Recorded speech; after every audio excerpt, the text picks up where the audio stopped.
माझ्या मुलाला मायोपिया आहे का? हा प्रश्न आजकाल बऱ्याच पालकांना असतो. तर चला आजच्या व्हिडिओमध्ये मायोपियाबद्दल अधिक जाणून घेऊया. नमस्कार, मी doctor Amit Zope. Me Atharva I care आणि लेझर सेंटर येथे नेत्ररोग तज्ज्ञ म्हणून कार्यरत आहे. तर मायोपिया म्हणजे काय? मायोपिया म्हणजे शॉर्ट साइटेडनेस, म्हणजेच मायनस नंबर असणे. म्हणजेच मुलाला दूरचे अंधुक दिसते आणि जवळचे छान दिसते.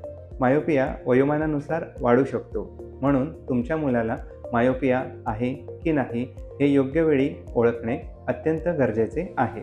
आपण हा व्हिडिओ 4 भागात डिवाइड करूया. पहिला भाग, मुलांना मायोपिया आहे हे पालकांनी कधी सस्पेक्ट करावे. दुसरा भाग, मायोपियासाठी रिस्क फॅक्टर्स काय आहेत.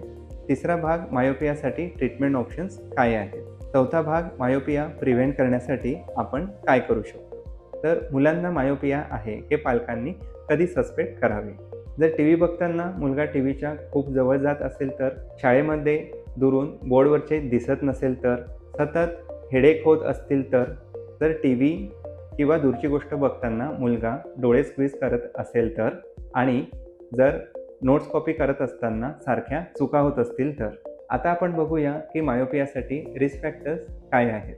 जर पालकांना आणि भावंडांना चष्म्याचा नंबर असेल तर तुमच्या मुलाला मायोपियाची रिस्क असू शकते. जर तुमचा मुलगा प्रीमॅच्युअर म्हणजे 9 महिन्यांच्या आधी जन्माला आला असेल तर मायोपियाची रिस्क जास्त असते. जर मुलगा सतत मोबाईलवर असेल किंवा सतत वाचन करत असेल तर मुलाला ऑलरेडी मायोपिया असू शकतो किंवा मायोपियाची रिस्क असू शकते. ज्या मुलांची आउटडोर ॲक्टिव्हिटी कमी आहे, बाहेर सूर्यप्रकाशात जाणे कमी आहे, त्या मुलांना देखील मायोपियाची रिस्क जास्त असते. यापैकी कोणतेही लक्षण तुमच्या मुलामध्ये दिसत असेल तर त्याला मायोपिया असू शकतो आणि त्याच्या डोळ्यांची तपासणी लगेचच डॉक्टरांकडून करून घेतली पाहिजे.